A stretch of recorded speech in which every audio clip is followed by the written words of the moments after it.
In 1979, they fled Iran with whatever fit in a suitcase. The revolution took everything else: businesses, bank accounts, homes, status. Within a single generation, many of those same families had rebuilt not just their lives, but an economic footprint in Beverly Hills so significant that real estate insiders talk about it in hushed tones. This is not a story about wealth. It is a story about what a community does when it decides never to be powerless again. There is a word in Persian, gorbat, that does not translate easily into English. It means something like exile, but it also carries the particular ache of being somewhere other than where you belong. The Iranian Jewish community of Los Angeles has built the most concentrated, most prosperous, and most culturally intact diaspora of any Jewish community to have left the Middle East in the modern era. Between 80,000 and 100,000 Iranian Jews now live in the greater Los Angeles area. Beverly Hills, a city of 32,000 residents, has a Jewish population estimated at over 60% of the total. And in the 12 months following the fall of the Iranian Shah in 1979, more than 30,000 Iranian Jews arrived in Los Angeles alone. Most of them had 48 hours to decide what to take. Most of them packed 2 suitcases and left everything else behind. On a Friday morning in Beverly Hills, the light falls differently than in the rest of Los Angeles. It is softer, more golden, the kind of light that makes things look as though they were arranged deliberately. The air on North Beverly Drive carries cardamom from a Persian tea house and something underneath it. Something warmer than bread, but similar. Women in headscarves walk alongside women in designer sunglasses, and neither registers the other as unusual because in this part of the city, that pairing has been ordinary for decades. Shop signs appear first in English, then in Farsi. Children in school uniforms walk past a Persian florist whose buckets of white tuberose line the pavement in a precise and particular arrangement. These are not the flowers of a new country. These are the flowers of another life, kept alive in a city that was never supposed to receive them. The question that hangs over every street corner in this part of Los Angeles is deceptively simple. What do Iranian Jews see in a place like this that the rest of the world has missed? And what did they bring with them that made the transformation of a single American city possible? The answer begins not in California and not in the 1970s. It begins in antiquity. The Jewish community of Iran is among the oldest continuous Jewish communities anywhere in the world. It predates Islam by more than 1,000 years. The Book of Esther, one of the foundational texts of Jewish life, is set in the Persian city of Susa, in what is now the Khuzestan province of Iran. Cyrus the Great, king of Persia, is the only non-Jewish figure in the Hebrew Bible to be called by the title of Messiah. He earned that designation because it was Cyrus who permitted the Jewish exiles in Babylon to return to Jerusalem and rebuild their temple. Iranian Jews do not reach for this history as a rhetorical point. They carry it as something prior to argument. It is simply what they are. By the middle of the 20th century, the Jewish community of Iran numbered approximately 80,000 people. Under the Pahlavi dynasty, and particularly under Shah Mohammad Reza Pahlavi, they had achieved a degree of integration that was rare in the history of Jewish life in the Muslim world.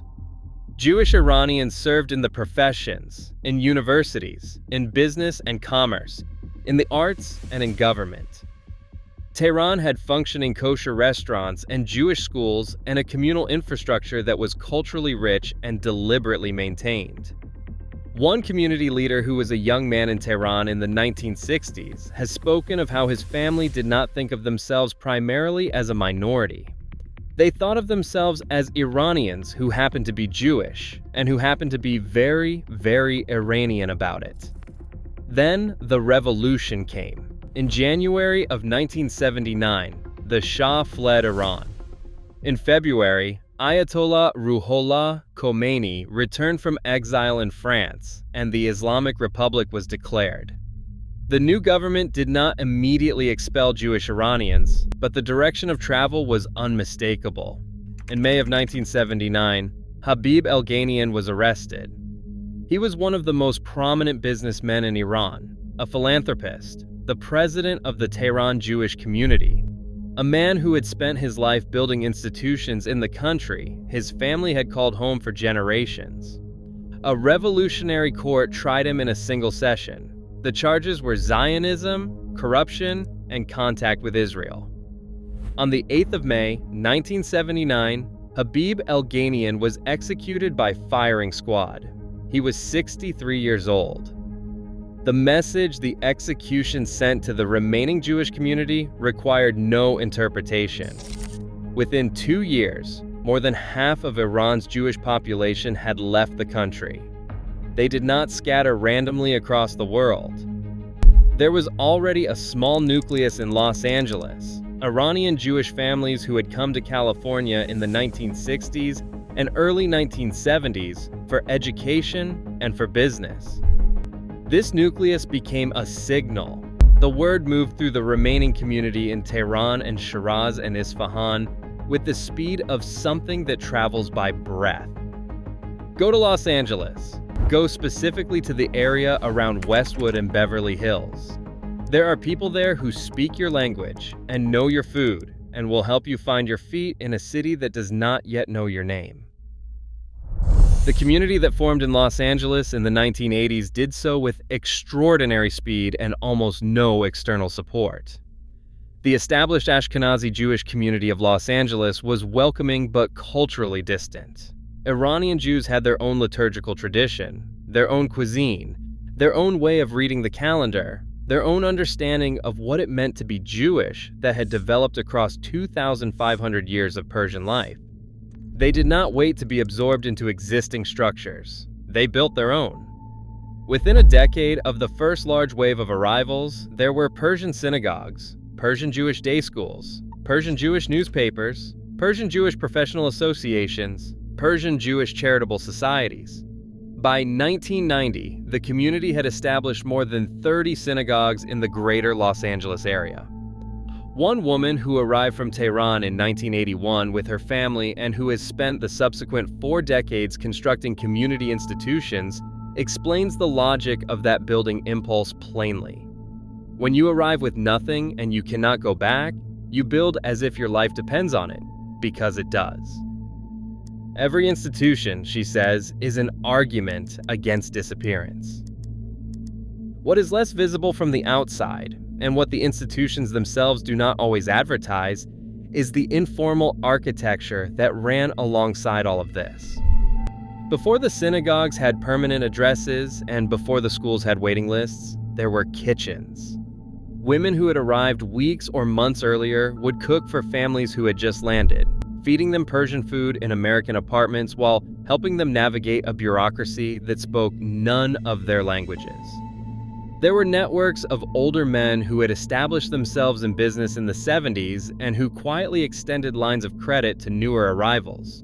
Not through banks, but through handshake arrangements built on a trust that had been calibrated over centuries of communal life. The community did not announce these systems. It simply operated them in the way that any community that has survived long enough to understand what survival actually requires will do the work without waiting to be asked. Friday afternoon in the Iranian Jewish neighborhoods of Beverly Hills and Westwood begins to change around noon, and by 3 o'clock it has its own particular energy. It is not the rushed energy of ordinary errands. It is purposeful and warm and slightly louder than the rest of the week.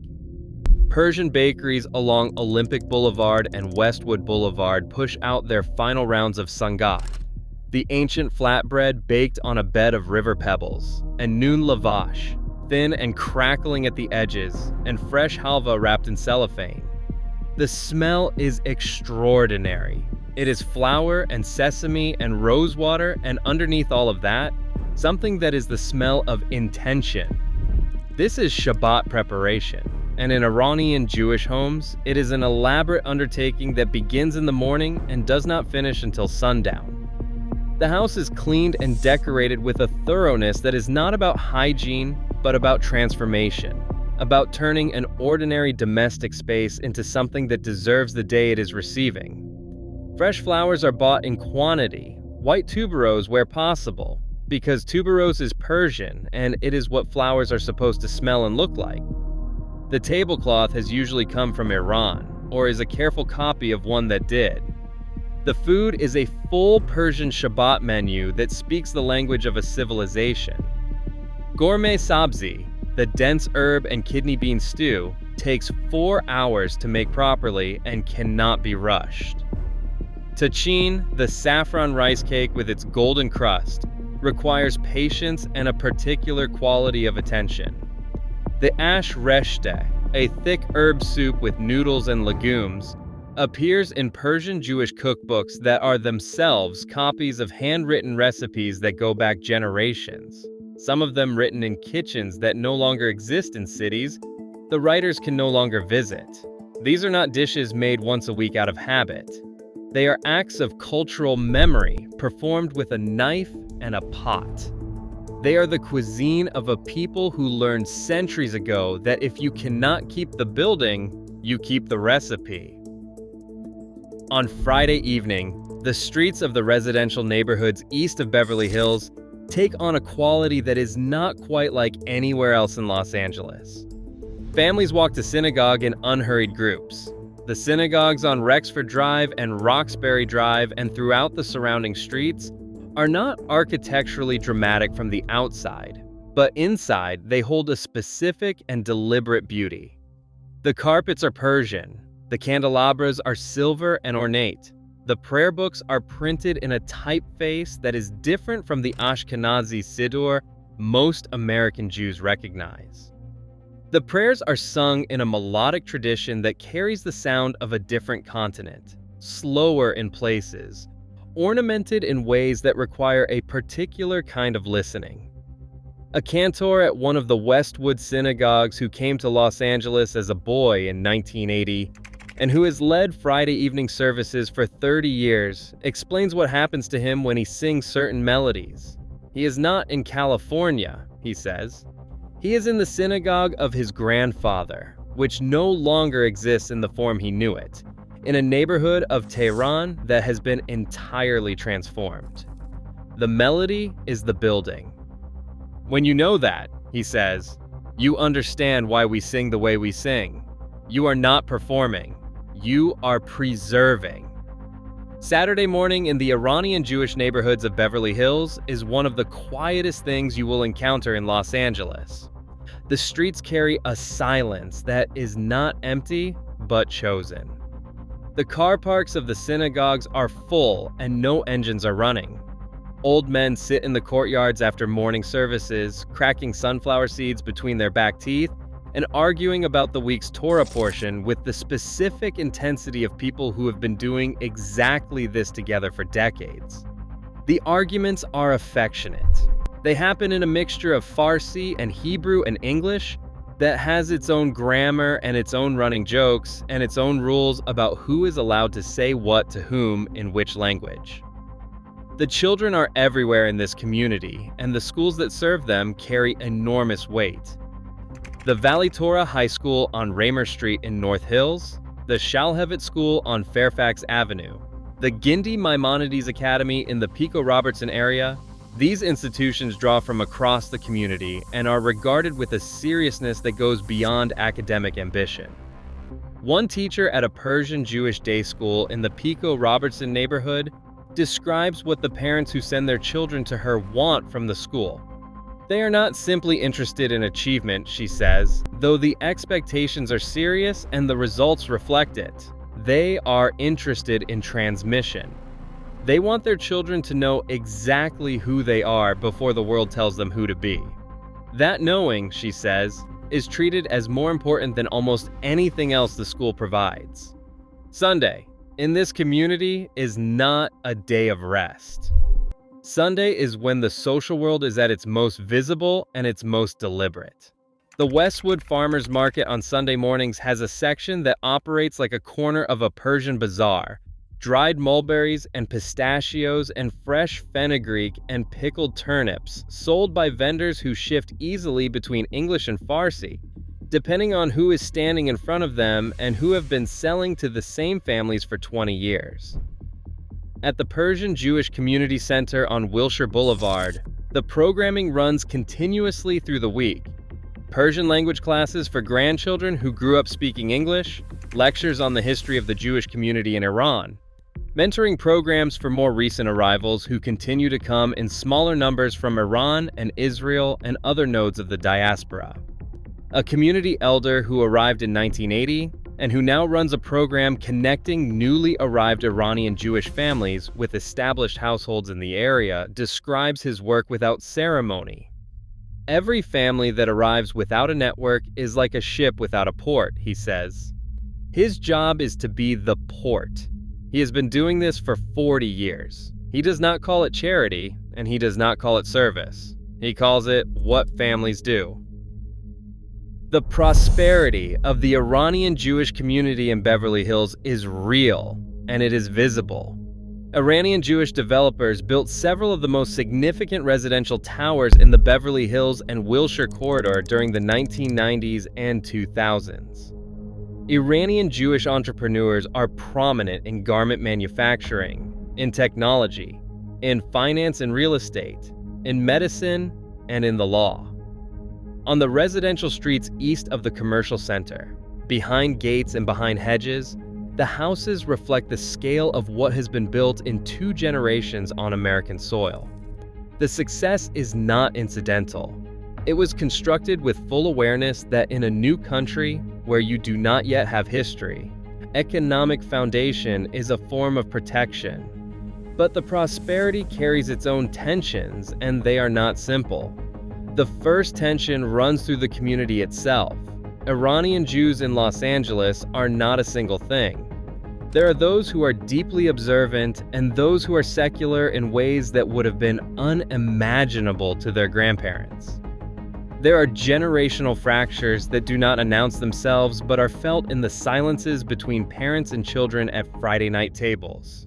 Young people who were born in Los Angeles or who arrived as infants sometimes experience the intensity of their parents' cultural world as pressure rather than inheritance. They are American, they speak English without an accent, and their friendships cross every cultural line. The fierce investment in cultural transmission that their parents regard as survival, they sometimes experience as a weight. A young woman in her late 20s whose family arrived from Tehran in 1980 describes the experience not with anger, but with the particular exhaustion of someone who has been trying to hold 2 worlds together since childhood. She loves her heritage, she says, and she is sometimes very tired of being its custodian. The second tension is political, and it sits at the intersection of 2 communities that are both Jewish and are not always easy with each other. The Iranian Jewish community in Los Angeles is deeply invested in the state of Israel in ways that are not simply sentimental. For many families, Israel is a direct consequence of the revolution. Some sent children to Israel before 1979 as a precaution that turned out to be correct. Some spent years in Israel before making a second migration to the United States. The community's relationship to American Jewish political discourse, which has become increasingly fractured on the question of Israel and its government, is sometimes tense. Iranian Jews tend to hold hawkish positions on Israeli security, and they do not always feel understood by the broader American Jewish community, which they regard as less viscerally aware of what it looks like when a government decides that Jewish people are a problem that needs to be solved. The third tension is the most painful, and it is not discussed easily. Iranian Jews in Los Angeles have watched the rise of anti-Semitism in California over the last several years with an alertness that comes from a particular kind of experience. For them, anti-Semitism is not an abstraction, and it is not primarily a matter of historical record. They know what it looks like in its early stages. They know how it moves from rhetoric into policy, and from policy into action. In October of 2023, Following the Hamas attacks on Israel on the 7th of that month, the community gathered in multiple vigils across Beverly Hills and Westwood. The mood at those vigils was grief, and also a specific form of recognition. A retired physician who left Tehran in 1980, who lost extended family members to the revolutionary government in the years that followed, attended one of those vigils. He said afterwards that he had not expected to feel in America what he felt in Tehran in 1979. He was not comparing the two situations, he said carefully. He was noting that the feeling of being a Jewish person in a place that is turning against you is a feeling the body does not forget. And then there is Iran itself. The community is divided on how to carry the country they left.